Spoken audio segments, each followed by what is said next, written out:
प्रदीप भाटी जी, अचानक से बड़ी सारी समस्याएं हो गई क्योंकि आपको अब लग रहा है कि कल प्रधानमंत्री महाकुंभ जा रहे हैं तो मिल्कीपुर से दिल्ली तक वो वोटरों को साध रहे हैं। ऐसा आपको क्यों लग रहा है?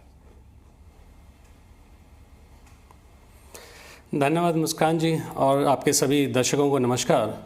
नहीं, हमें बिल्कुल ऐसा नहीं लग रहा है मुस्कान जी। देखिए, भारतीय जनता पार्टी का ये अवसरवादी हिंदुत्व का चेहरा आप सबके सामने आ गया। किस तरह से आपने पूरे कुंभ के अंदर राजनीतिक चेहरों को चमकाया, और जहाँ पे हमारे साधु संत आचार्य शंकराचार्य सब बैठे थे, उनके कहीं आपने कोई पोस्टर नहीं देके यहाँ पे हज़ारों करोड़ रुपया खर्च कर दिया गया सिर्फ अपना चेहरा चमकाने के लिए। माननीय प्रधानमंत्री, हमने अखबारों के माध्यम से पढ़ा था और चैनलों के माध्यम से सुना था कि माननीय प्रधानमंत्री जी ने बड़े आहत हैं, दुखी हैं, मर्माहत हैं कि ये जो हादसा हुआ, उन्होंने 4-4 बार टीवी के चैनलों के माध्यम से, या हमने फिर सुना कि उन्होंने 4-4 बार मुख्यमंत्री जी से बात करी।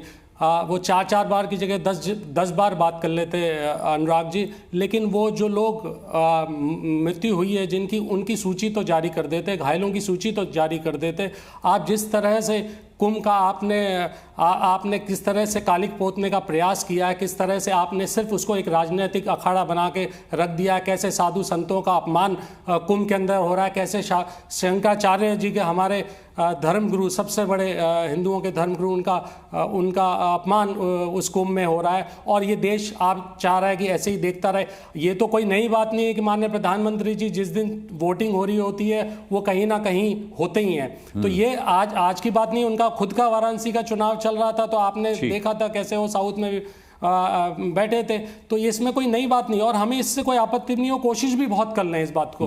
उनका वहां बैठने से हमारे लिए अच्छा ही हुआ, जहां उनको 4-4.5 लाख वोटों से जीत हासिल की थी पिछले चुनाव में, वो घट के 1 लाख, 1.25 लाख, 1.5 लाख पे आके पहुंच गई। तो आप वो चेहरा दिखाएं, हमें कोई बात नहीं, लेकिन उस चेहरे से अब ये देश ऊब चुका है। उस चेहरे से का महत्व नहीं है, उन साधु संतों, नागा बाबाओं का महत्व है, जिसके लिए कुंभ देखने का एक आकर्षण का केंद्र। प्रदीप भाटी, मैं आपका सवाल अब प्रेम शुक्ला से पूछता हूं। 3 बातें आपने बहुत अहम कही हैं प्रेम शुक्ला जी। सबसे पहले तो वो पूरे महाकुंभ में अब तक जिस तरीके से राजनीतिक इन्वॉल्वमेंट रहा है उसे अवसरवादी हिंदुत्व का नाम दे रहे हैं समाजवादी पार्टी के प्रवक्ता। इसके अलावा वो ये कह रहे हैं कि अब तक हादसे पर पर्दा डाला गया, हादसे को छिपाया गया। प्रेम शुक्ला, आपका जवाब। देखिए, अवसरवादी हिंदुत्व वो होता है कि जो लगातार हिंदुओं के बारे में गलत बयानी करता हो। जिस पार्टी के विधायक और सांसद जो हैं आए दिन रामचरितमानस का अपमान करते हो, हिंदू धर्मग्रंथों का अपमान करते हो, वह अखिलेश यादव जब संगम में डुबकी मारने जाते हैं तो वह अवसरवादी हिंदुत्व को ओढ़ने का, बिछाने का प्रयास होता है, और इस बात को हर कोई जानता है। और वही अखिलेश यादव है। डुबकी मारना कैसे राजनीतिक अवसरवादिता हो गया? आप प्रेम शुक्ला ये कहते हैं कि माननीय नेताजी का स्टैचू लगाना अवसरवादी राजनीति हो सकता था, अखिलेश यादव का गंगा में डुबकी लगाना कैसे अवसरवादी राजनीति हो गई? बहुत अच्छा प्रश्न आपने किया। ये मोदी जी की डुबकी को तो अवसरवादी हिंदुत्व कह ही रहे ना। योगी जी ने डुबकी लगाई तो अखिलेश यादव ने किस तरह की बयानबाजी की? मोदी जी की डुबकी की टाइमिंग को लेकर सवाल उठ रहा है ना। अरे भाई, कुंभ के दौरान ही लगाएंगे ना डुबकी। कुंभ के दौरान जब रहेगा तो क्या उम्रा और हज का इंतजार करेंगे? भाई, मुहूर्त कौन सा ढूंढना जाएगा? जो कुंभ का मुहूर्त है उसी कुंभ के मुहूर्त में ही डुबकी लगेगी ना। कि अखिलेश यादव से पूछ कर किया जाएगा कि हज यात्रा के समय जो है डुबकी लगाई जाएगी या उम्रा करते समय डुबकी लगाई जाएगी। ऐसा नहीं होता ना। कोई मुहर्रम का महीना नहीं तलाशा जाएगा ना उसके लिए। तो भाई, कृपा करके इस बात को समझ लें कि जो श्रीमान अखिलेश यादव कह रहे थे कि कुंभ में व्यवस्था ही ठीक नहीं है, वो डुबकी लगाकर स्वयं आए ना।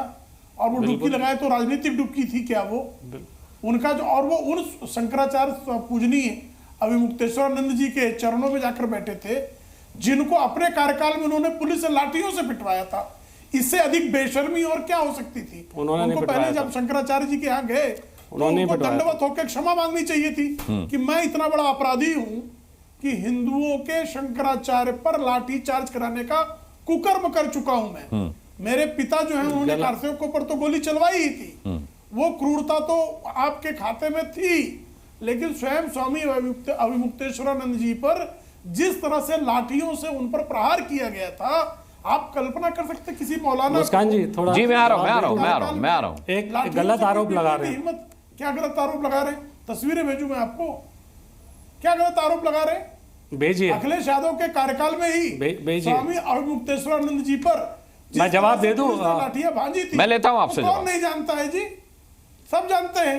और आज उन्हीं के चरण जो है, जाकर उनके चरणों में बैठने का, बैठकर कम से कम माफी तो मांगते हैं। ठीक है, काउंटर करना चाह रहे हैं प्रदीप भाटी, काउंटर करना चाह रहे हैं प्रेम शुक्ला जी, जरा उनको भी सुन लेते हैं। प्रदीप भाटी।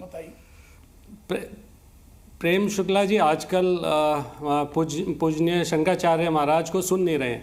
कल ही उन्होंने एक बयान दिया था, जिन्होंने सरकार जो अत्याचार हुए हैं उन पे वो बात करी थी। उन्होंने कहीं नहीं कहा कि अखिलेश यादव जी ने ऐसा करा। उन्होंने साफ साफ कहा कि वहाँ पे कुछ अधिकारियों ने इस तरह की चीज़ की। थोड़ी मेरी आवाज़ ही को हो रही है, ठीक करा देंगे। ठीक है। उन्होंने साफ कहा। और यहाँ प्रेम शुक्ला जी ने उनका नाम अखिलेश जी के साथ, अखिलेश जी का नाम जोड़ के किस तरह की राजनीतिक घिनौनापन ये करते हैं हमारे धर्म के साथ में, हमारे शंकराचार्यों के सामने। अरे आपने तो शंकराचार्य जी को, एक शंकराचार्य जी को वहाँ पे हमारे राम मंदिर के उद्घाटन में नहीं बुलाया। आप तो आपके लिए तो बहुत पूजनीय थे, आपने क्यों नहीं करा? आपने वहां पे भी एक चेहरा ही चमकाना चाहा।